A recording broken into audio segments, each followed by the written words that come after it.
Remington podcast, where we talk about all things ammunition. I'm here today with Leland Mason, research and development engineer.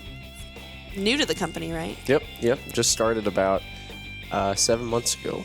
So nice. Yeah, and glad to be here. You're primarily handgun and rimfire? That's what I focus on.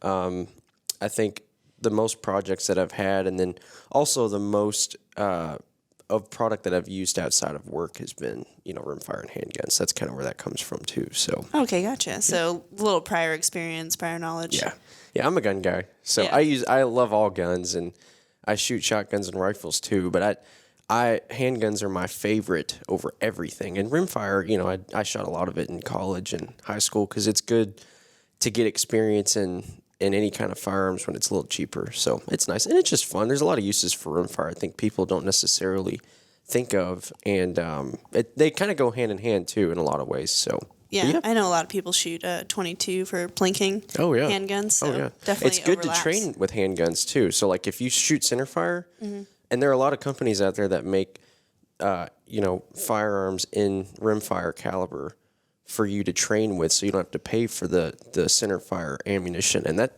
there's plenty of uses for that. So yeah, absolutely, that's awesome. Well, this is our holiday episode. It releases on Christmas Day, so happy holidays from everyone here at Remington. Yep, happy holidays. What we want to focus on today is I just got a handgun for Christmas. I'm a new gun owner. It's a good Christmas. Right? It's a great Christmas. I'm a new gun owner. My dad or my partner just got me a handgun. I know nothing about ammunition. Mm-hmm. What are the different kinds of ammunition that I need to know about? So it's a valid scenario. I think for a lot of people, especially recently within the past couple of years, have had that same thing. There's been a huge increase in new firearm owners, which is awesome. I hope that continues to go up. For handguns, for a lot of people, that's kind of the go-to gun for multiple reasons.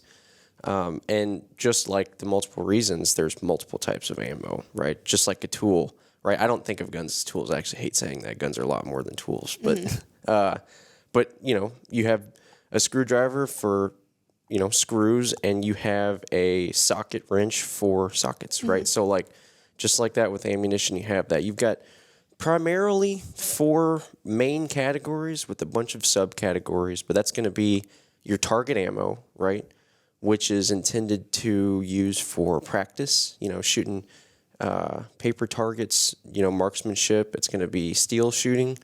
And then, of course, subcategories, which we'll talk about. Mm-hmm. And then you've got your defense ammo, which is typically what people are the most interested in, right? Handguns are very convenient weapons if you choose to use them in that, discretion. And as a result, your ammunition is very much a critical aspect in determining your use in defense, right? So, you got to have defensive ammo if you're going to use it for defense, because that's what it's designed for, right? So there's a bunch of subcategories in that. Another aspect, which is kind of related to target ammo, is going to be your frangible ammo. Mm-hmm. So frangible ammo is maybe what I would consider the most or the least understood of the types, right? Mm-hmm. But there's plenty of uses for it. A lot of it is more like law enforcement or kind of military-minded, but there's been a big upcoming and upbringing of frangible ammo in the civilian market, which I think is great. There's plenty of uses for it, and there's a lot of benefits. So there's that, and we'll talk about that too. And then, of course, your hunting ammo.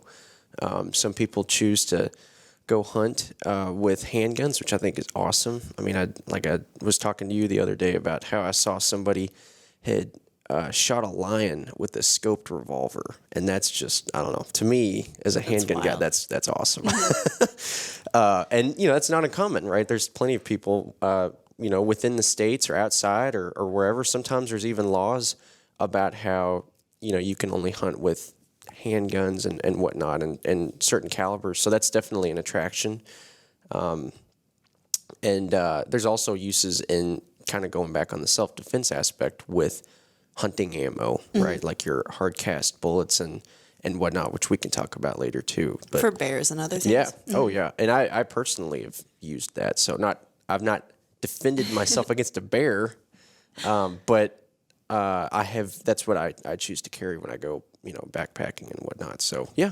Yeah. So there's plenty of stuff to talk about, and that, you know, as a new handgun owner, we're putting ourselves in that position. You go to the store shelves, and there's a lot to pick from. So you got to know what you're doing. You know, do a little research. Definitely. Let's start at the beginning. So, you know, every handgun owner, we hope, right, needs to practice. Oh yeah, right? absolutely. So I'm going to the range. What kind of target ammo do I need? So your main target ammo, right, is going to be full metal jacket, right? And depending on the caliber, of course, most common handgun calibers are not limited to, of course. For semi-automatics, going to be 9mm 40 Smith & Wesson, 45 auto, and probably 380, right? I would say that's a big one. You know, there's like 10mm and whatnot, but they all have target ammo variants. And then you've got your revolvers, right? 38 Special, 357 Magnum, 44 Magnum, the whole slew. And, you know, that's a very non-comprehensive list. But target ammo is going to consist of your full metal jackets, right? And that is essentially a lead core that is mechanically encased in a jacket, be it copper or brass, right? Here at Remington, we do both. And similar principle. And the intent is not to expand, right? That bullet is not it's not designed to be deformed by the target in any other way than just to break up or to stop in your berm or your dirt. And the intent is either paper, you know, just shooting paper, which is great for marksmanship. Really teaches you how to, you know, control your body movements and your triggers. Handguns are not easy guns to shoot, right? You have 2 points of contact, just your hands, as opposed to, you know, 2 hands, a cheek, and your shoulder with a rifle or a shotgun. So target ammo is incredibly important to get those mechanics down, especially if you choose to use it in self-defense. So very basic ammo. It's typically often at a lower cost, you know, entry price point. And, you know, of course, there's different grain weights and speeds throughout in those lines that you can pick from. It just kind of helps you to determine, too, like, oh, maybe I like the smoother, little lighter recoiling shot of the, like, 115 grain 9mm. A little faster, a little lighter, as opposed to, like, maybe the more deliberate kind of, it's not necessarily a snappier recoil, but more of a push-style recoil of, like, 147 grain bullet. But maybe you decide, like, oh, well, maybe I like the other, right? I can compromise a little bit on that. And those same principles typically apply to your more premium self-defense ammo. So that just goes into the training aspect of it, right? Getting familiar with your load. And then another part is, you know, we have ammunition that is designed specifically to make clean holes on paper, and those are called wad cutters. Okay. So wad cutters are, as opposed to your rounded ogive, is what we call a profile. What is an ogive? So an ogive is when you look at a projectile or a bullet and it has like a curved section, it brings it into like a point, or if it's a spire tip, or even a hollow point, and often any ammo that's not a wad cutter has an ogive. That curve is just the ogive. Okay. Right? Every bullet's got a different ogive. But anyway, that's designed, you know, so you have good, reliable feeding, right? It's just kind of the standard bullet profile. There's a lot of, you know, accuracy testing that goes into developing your ogive profile. That goes into paper, and it'll tear the paper, right? So when you shoot paper with a standard round nose full metal jacket, you'll see rips and tears. You'll still see a hole, but it's not super clean. Well, a wad cutter, on the other hand, is typically just a straight cast lead bullet, typically only shot out of revolvers because there's no feeding, right? Just stick it in the wheel, close it, and, you know, you less mechanical movement. Right, less things for that sharp edge of the wad cutter to get caught on. So the wad cutter has a straight cylindrical profile, and when it goes through paper, it looks like someone punched it with a hole punch. It's a super clean edge. It's exactly what it does. It hole punches it. Then you have a semi-wad cutter, which is kind of a hybrid between the two, more of a truncated cone, which is no ogive, has a straight edge, but it's still slightly profiled in. You know, there's a lot of things that we could talk about as far as accuracy between the two of them goes, but typically, right, your flat profiles, it's called the me-plat, which is on the front of the bullet, being squared off gives you more consistency. Typically, it's what you see. It's just the dynamics and the fluid dynamics of the bullet in flight. But when you're shooting handguns, you're typically talking at max 50 yards. Right. You're not going to see a huge decrease in accuracy from that. And plus, most ammo that you're shooting practically, you're not going to be able to tell unless you are like the top 1% of shooters, like, oh, this is a more accurate bullet, right? It's typically has to do with the gun, your trigger pull, how you hold it, right? Anyway, so. That's for people who are like punching out the center holes. Oh, yeah. I mean, they're stacking, 5 rounds into a nickel-sized hole at 50 yards. I mean, those guys are going to be able to say, like, okay, yeah, this is it, right? But for most people, it'll get the job done. So that's your target ammo. Like I said, it's just a cost-effective way to get out and use your handgun. I will add this to target ammo, and it's incredibly important for people, since we're going back on that, I'm a new handgun owner, to break in your gun, right? Not all guns, especially handguns, and we'll more or less focus on semi-automatic handguns, a lot of moving mechanical surfaces and parts. Right. Some guns are more or less, I'm not going to say designed to be broken in, but just any mechanical object ever, just like an automobile, right? There is a break-in period, right? You're taking two metal surfaces that are designed to fit together, and putting them together, and then as that gun shoots at cycles, those surfaces wear in on each other. So the operation of that gun changes over time. Right. It's always good to prove your weapon at any, handgun, rifle, shotgun, whatever, before you trust your life to it. So how many rounds do you think you should cycle through your my handgun? standard, like if I go and buy a new handgun, right, especially a defensive handgun, I would probably feel confident carrying that gun, having shot the ammo that I'm going to carry it with, or at least is similar in form and function to it after about 500 rounds, Gotcha. right? Some people say 100 rounds is fine. Some people say I'm not going to, use it until 1,000, whatever. The more the better. But I would say at 500, if it's not got a lot of hiccups, I don't have issues. By that time, I've shot multiple cases, multiple lots of ammo.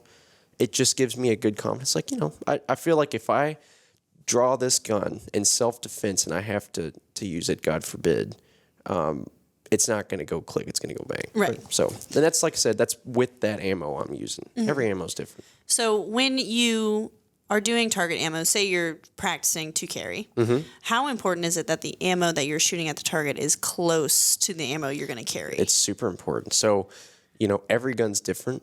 And every ammo is different. You're taking multiple variables and trying to combine them together. It's hard to say like, oh, well, for example, a specific hollow point is going to work. It worked through my gun. It's going to work through yours. Carry this, right?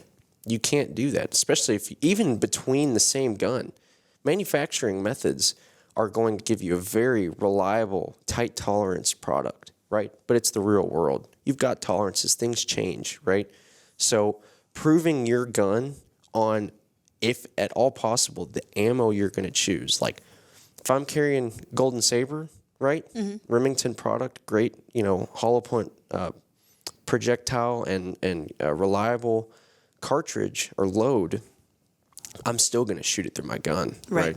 I want to make sure that ogive, right, doesn't, for whatever reason, geometrically line up properly, and my gun just doesn't like it. It's a little sluggish, or it's not authoritative chambering. It doesn't go into battery properly. That's all stuff that you just test, and you get a better idea as a shooter. Like, yeah, my gun likes this. And I've got a decent amount of handguns, and I like shooting all kinds of ammo through it. And I have found plenty of ammo. Some guns, they wouldn't skip a beat in 5,000 rounds on one ammo. And then you take another, take a target round. It's great on hollow point. It doesn't like it. And, I've had a few times too where I've brought a gun, especially when I was new to that kind of mentality. Like I'll go out and buy a gun, and then I'll buy a load, right? Especially 380s are typically on the finicky side, right? Especially because the platform you're shooting them in are small, right? Especially semi-automatic guns, they typically require a decent bit of dexterity to hold so that you resist the gun flopping, the slide reliably cycling is what you want. Well, anyway, I bought this gun. I bought ammo for it, which I had done my research, was great, right?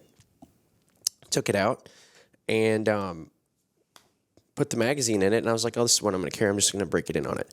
And I racked it on a full magazine, and it jammed the first round. And I was like, okay. So I took that round out, one less round in the mag, racked it, jam. And I was like, okay, this is very bad. Something's wrong, yeah.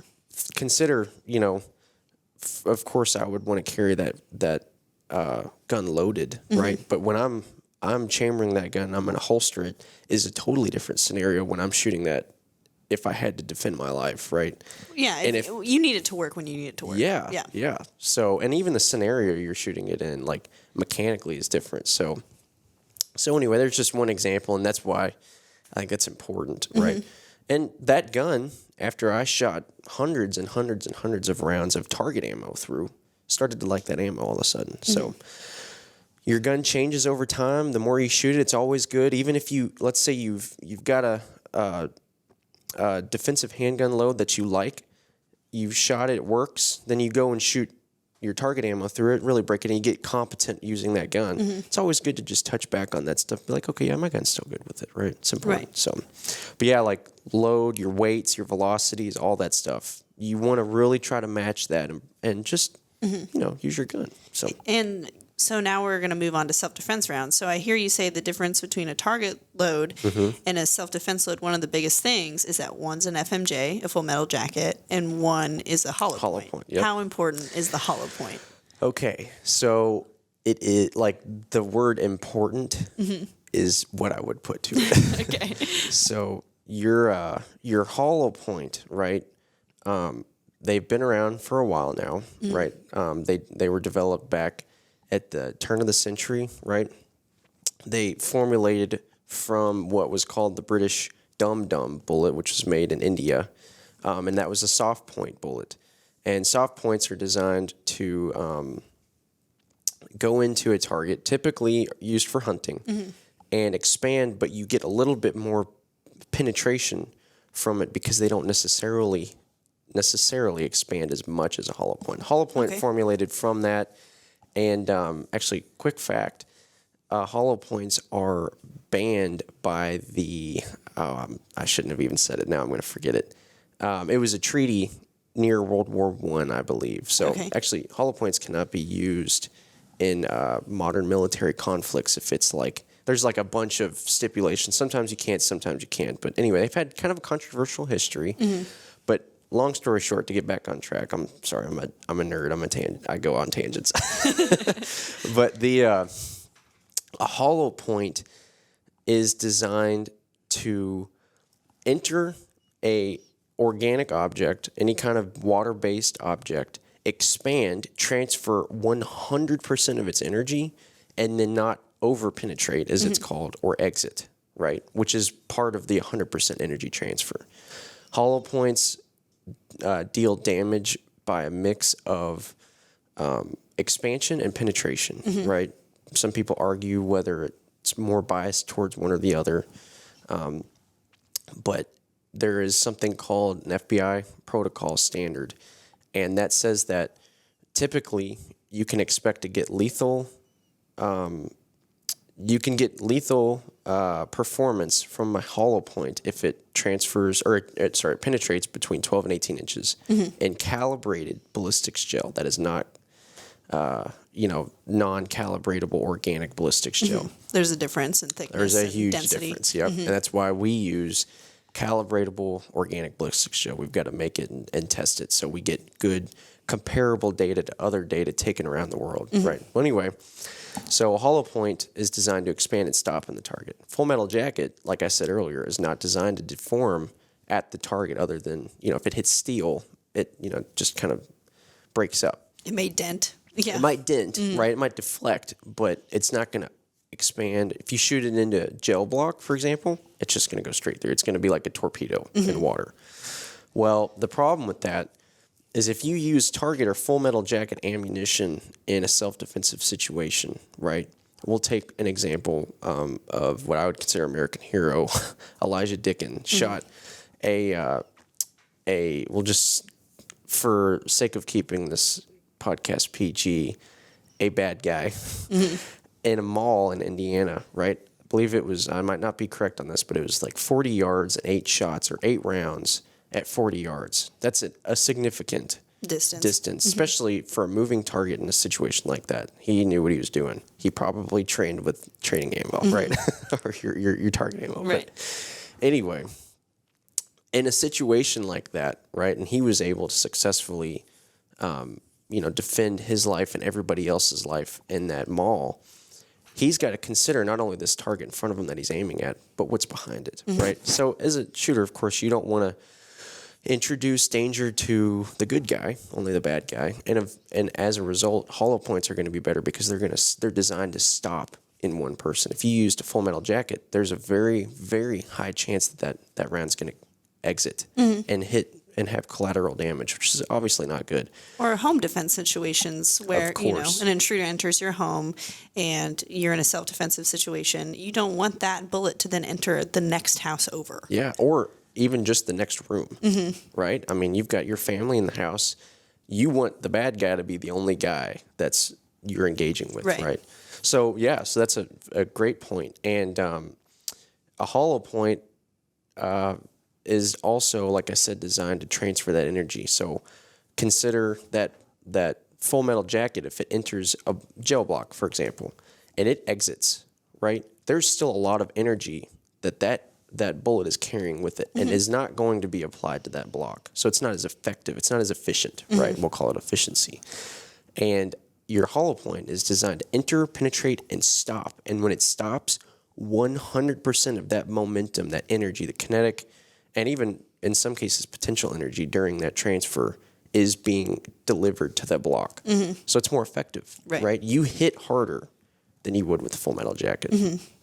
That's the byproduct of it. And all of that, but a hollow point expands, right? You got a bigger channel, bigger hole, bigger permanent and temporary wound cavity. That's only better, right? And I'm come back. It helps perform damage. So that's one very important part of that.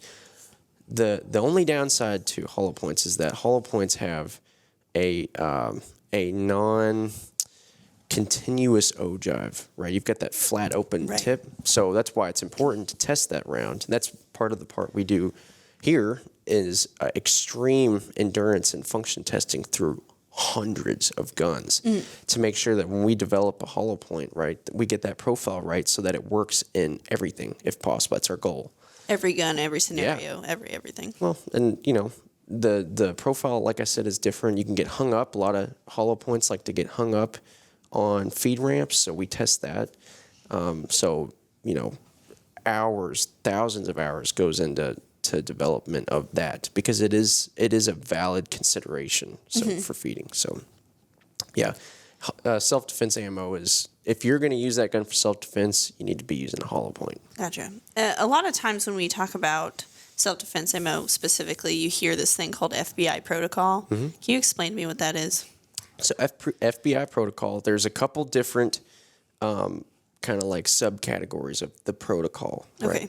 It's industry standard, right? It was developed, and I believe following the it was the Dade County shooting or whatnot. It was the Miami-Dade shooting is what it's called.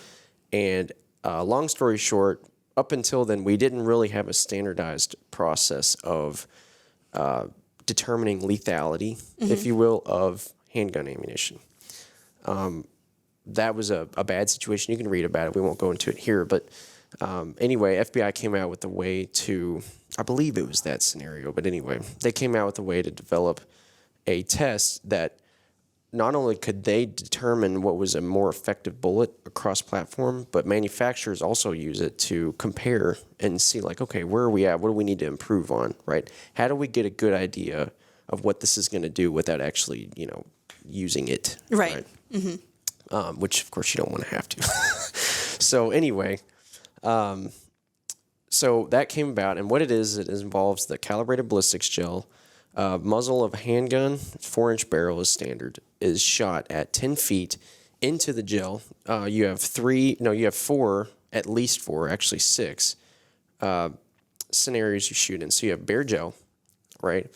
And same thing applies for all of them. Its lethality is measured 12 to 18 inches, and you measure expansion and weight retention of the bullet too to see how, if it expanded but it didn't just blow apart, right? Mm-hmm. Well, anyway, then you have your heavy clothing, which is a 4-part layer of denim, a t-shirt material, dress shirt material, and a fleece layer. So you have 4 layers of heavy clothing set in front of the block. You shoot through that. That affects how the bullet opens up. Then you have a steel. So you have a car door steel. It's 2-layer, and there's specifics about it. But anyway, you shoot into that. It deforms the bullet differently as well. It just depends on the modifiers you put on the bullet, but that is going to definitely affect mechanically your expansion and penetration. And then finally, for the main 4, you have auto glass. So that's a 2-part laminated glass shot at a compound angle. So it's like a 45 and a 45, I believe.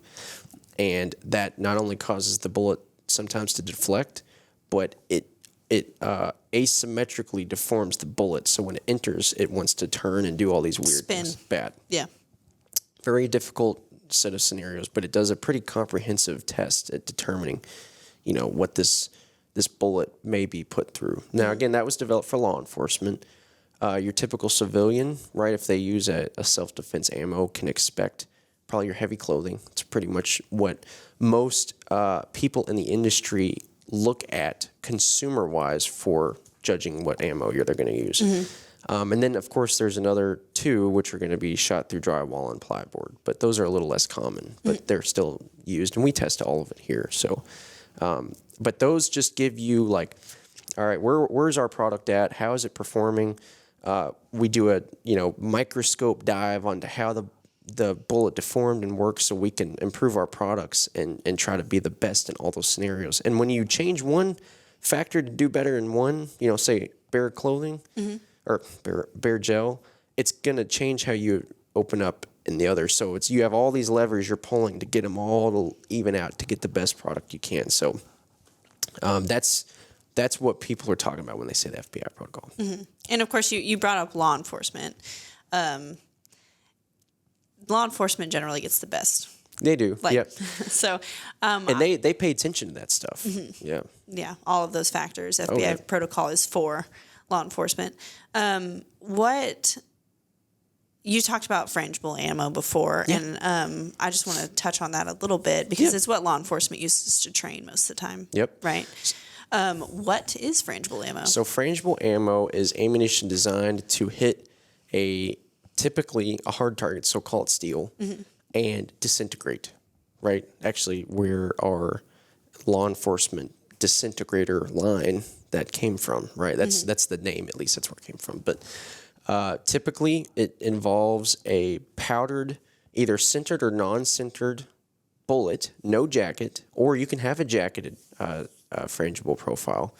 That just helps typically with mechanical integrity of the bullet up into targets, right? You have the powdered, compressed powdered metal, bullets that are what you commonly see with frangible ammo. Sometimes they're a little finicky, a little bit more fragile, right? Depending on how they're made, of course, and the material. You have all kinds of different metals that people use. Sometimes it's very expensive, your copper pressed metals. Sometimes it's scrap metal, so it's on a cheaper price point, right? So it depends. But anyway, those are designed to be shot at steel and then not have spalling or what would you call it? Ricochet. Splashback. And if anybody shot steel, which you can shoot with target ammo, like I've gone out and shot thousands of rounds of copper jacketed and brass jacketed lead, just full metal jackets at steel. And you're fine, right? So long as you have it lined up. But over time, steel wears in. You get divots, even if it's really hard AR-500 or whatnot steel. And every once in a while, you'll get a little splashback, right? It's nothing to be scared of necessarily, but it's something to consider. And when you're up really close, like a lot of law enforcement is, and they train, it's something to consider a little bit more because you're still going to have a little splashback. Well, like I said, frangible ammo completely eliminates that. It's designed to, right? It hits, turns into a cloud of dust. Not only that, but more focused on the consumer aspect, which, of course, consumers can take those classes too and really learn how to shoot up close in defensive scenarios, which, of course, training is always better. Right. But a lot of those cartridges and the loads, rather, that contain these frangible projectiles are lead-free. So you've got a non-lead core bullet. It's that compressed powder. Typically, they're loaded with lead-free primers, right? So a lot of development goes into making lead-free primers. It's a big focus, and it's also very it takes a lot of development. So that's part of that. They're a little cleaner. So if let's say I grew up in an urban scenario, I went up and shot at indoor ranges all the time growing up. So it's definitely a added utility to the consumer if they want to shoot in these indoor ranges, even though they have ventilation. It's a little bit more confined. Having that elimination of lead, contaminants in the air that you're breathing is just one more attractive feature about them. So yeah, I mean, there's a lot of uses for them, but those are the main ones. Eliminate spalling and splashback, and then the lead-free aspect. So people who shoot a ton close up. What about like IDPA shooters? So IDPA shooters, you're talking about like any action pistol shooter, USPSA, PCSL, any of that good stuff, which is also a fantastic way to get into learning how to use your gun too. I highly recommend competition shooting like that. And it's just fun. All those people they're gun enthusiasts, and it's just a good time. It's a ton of fun. Yeah. Oh yeah, it's super fun. But those individuals typically choose to use just target ammo, right? There's different target ammo out there, right? Some are, you got different loads and powers and all that kind of stuff, but it's cheaper, so you can shoot more of it, more training. It's typically the best. You're going to get better if you train more. Yeah. Like basically, why not use the cheapest so I can shoot more? Right, exactly. So that's target ammo is what they're most focused on. Some of them may use frangible, but I personally have not seen anybody. Not a bad option, though. So in terms of, you said compressed powder. So what about handguns that maybe shoot shotgun shells? Yeah. So like rat shot. Yeah. So those are very specialized, right? Typically are more focused for revolvers, right? Because you don't have to cycle anything. Sometimes cycling on certain semi-automatic handguns with that stuff's finicky, right? You got to have pressure. But anyway, revolvers are a fantastic platform to use rat shot on, especially if you live in, snake-infested climates or rodent control, right? Varmint. And there's a lot of, more game uses for them per se, but they're designed more or less to turn your center fire, we'll call it bullet shooting firearm, into more of a shotgun. You load them up like you would a regular round, and you blast a snake, take care of it. Instead of having to aim, it's like a shotgun. You still have to point, but those are very popular for pest control. But yeah, very... you can, another thing about revolvers is that a lot of those cartridges, 357, 44, all that kind of stuff, 45 Colt, those are commonly used in lever actions, right? It's the big attraction. Right. So you can utilize that same ammunition for your handgun in a lot of those profiles, those rifle style profiles. Same with centerfire handgun, right? A lot of 9mm, 40, 45, 10mm, all that kind of good stuff people are using in pistol caliber carbines. So same thing applies for handguns. All that applies to those pistol caliber carbines, which you haven't shot one. They're very fun. And, it's just same thing. Rat shot, to go back on that, can be used in multiple platforms for the same purpose of rodent control. And then on the topic of hunting, what exactly is the difference between a hard cast bullet and an FMJ? So a hard cast bullet is lead that is hardened. So it is typically a little harder than your full metal jacket, right? And they're often atypical grain weights, and they're loaded a little bit hotter, right? So like, for example, I choose to run like 10 millimeter hard cast bullets when I go hiking, and out west we go out a lot, my family. So I like those because I've seen data on penetration. They're a little hotter. Definitely, you probably should shoot it. Of course, make sure your gun can handle it and cycle it, but just be familiar with like this is no, target load. So. Right. But anyway, they are designed for maximum penetration. Target rounds are not necessarily designed for anything but just shooting accurately and well. So they're a purpose-driven projectile. So I mean that 800-pound bear is coming at you. Oh yeah, you want to going to stop it. In reality, you want to break the skull, penetrate deep, and lights out as much as possible, as quick as possible. Least follow-up shots, the better. I mean, it's it's going down. Right. Like, it's either him or me. So the reaction time you have is like minuscule. So. Oh yeah, and that just further reinforces your point you made, where you got to be familiar with what you're shooting. Right. Right. So you don't want to pull that thing out when that thing's charging at you and be like, oh my God, I can't shoot this thing. Right. That'd be bad. That'd be terrible. That would be. And yeah, those hot rounds are rough. And even the plus P rounds sometimes can be a little difficult. Can we talk about that? Yeah. So plus P is kind of, our ammunition, especially Remington that we make, is controlled, right? We have standards that we have to meet, and they are covered by SAMI, right? And SAMI, per caliber, it's more or less, we'll call it an agreement to hold our ammo to certain specs so that we don't endanger the firearm or the shooter, right? And it's just to overall improve your quality, right? Not all ammunition around the world is held to those standards, which is something, if you've shot a lot, you've probably noticed, right? But of course ours is, and just within SAMI, you have your plus Ps, and your plus P essentially just means that you're allowed a little bit increased range of pressure within that cartridge for it to be considered safe for us to manufacture it, which typically translates to an increase in velocity. So with that, you're able to change the way things open, your penetration, your expansion, all that kind of stuff. So yeah, plus P is very common on self-defense, right?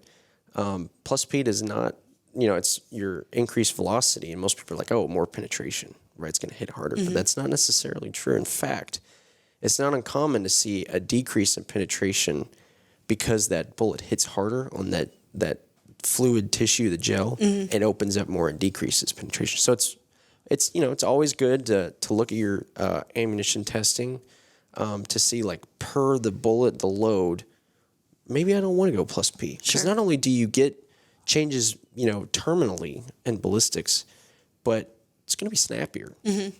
So it's up to you to decide, like, do I want maybe a harder hitting round with more recoil? I can't shoot as fast, or do I want to get off more shots? Just personal preference. So where can people find this information if they need to? So we are blessed to have a big community, especially in the States and around the world, of course. I'm just, I grew up in the United States watching all this stuff, so that's why I say that. But with a lot of gun enthusiasts and a lot of writers and a lot of just writers that like looking at this data and testing it, right? Not only can you test it yourself, right? You can find out how to make ballistics gel. It's basically an edible Jell-O, right? There's very tight standards to it. But anyway, you could do it yourself or just Google search it. I'll plug YouTube, and where I'm not a huge fan of their, approach towards guns and how they feel about them. But, which I think that's kind of obvious. But the YouTube source and going there and watching people actually test it and get data, and learning how to test it and just taking away the information. Just because somebody says something online doesn't mean it's true. But looking at it and saying, okay, yeah, I see that now, right? It's always better to see information and learn about it. I think it's an invaluable source. And it's also very popular now. I mean, you've got a lot of gun enthusiasts who make good content, very good, like better than TV content. And it's really all over the place. You just got to do a little research and learn for yourself. Go out there and shoot it and test it if you can, you know. So if you could give one piece of advice to a first-time handgun owner, which a lot of people at Christmas time are going to be, what would it be? All right. So how new are we to handguns? Like, I don't know how to, like, I don't even know what handgun I bought. Or is it like, I'm familiar enough. I've shot handguns before I just bought my gun. I'm thinking the second one. Like, you're familiar, but like this is your first one. I'll just add this. If you had said this first one, I would have said, make sure you know how to unload it. Right. Oh, yeah. That's super important. Clear the gun. Right. Most handguns are the same. Revolvers, same for most revolvers. Handguns, semi-automatics are the same for most semi-automatics. But that'd be what I would say for that. But other than that, if we're talking about someone who has some background, definitely do your research, right? Figure out, maybe this load works better for my barrel length. That's something I kind of forgot to mention with defensive handgun ammo. But, there's ammo, including Remington manufactures ammo that is optimized for the more compromised barrel length micro compacts that people like myself included carry, right? They're more compact, but your barrel's shorter. You typically get less velocity, you got less powder burn, less dwell time, right? All that kind of stuff. So these rounds are optimized to get you the most out of that barrel length as possible for better terminal performance. So like learning about that, figuring out like, okay, from paper, this would work best in my gun. Get a couple, buy a few hundred rounds of each. It's not cheap, but it's worth it, right? Your life isn't cheap either. So going out there and shooting your gun. Just shoot your gun. Go out all you can and shoot your gun. Break it in, test that ammo, get familiar, be a good handgun shot. Responsible handgun owner. Yeah, responsible handgun owner, and have a good time. Shooting handguns is exhilarating, right? To anybody who has not shot it or doesn't want to, they don't think they do, I challenge you and say that I personally, I'm a handgun nerd. I don't know anything that is more fun than shooting different handguns and finding out like, oh man, I like this feature. I don't like that. It's fun. I like that extreme body control and like controlling your senses and watching your trigger pull. And it is a rewarding experience that for most, handguns are definitely weapons of convenience, right? Not as effective necessarily as a rifle or a shotgun, but they're convenient. And as a result, you can be a very responsible and very effective person defending your life and your family's life with a handgun. So just go ahead and shoot it. Have a good time and learn about it. I mean, my favorite thing to do is take the handgun out to the range and shoot some metal targets. Oh, there's nothing better than that sound. Steel is, I don't know, it's probably one of the most fun things I've ever done. Yeah, definitely. Especially when you start getting out to range and you finally figure out how to hit that steel and you hear it. It's just good stuff. Yeah, it's good stuff. It's good. I love shooting steel. So any of it. Yeah. So thanks, Leland. That was really helpful. Yeah. Well, there you have it, guys. Remington is on the rise. If you want to follow us on social, we're everywhere at Remington 1816. If you want to get a hold of us, contact us at podcast@remington.com. Thanks for listening.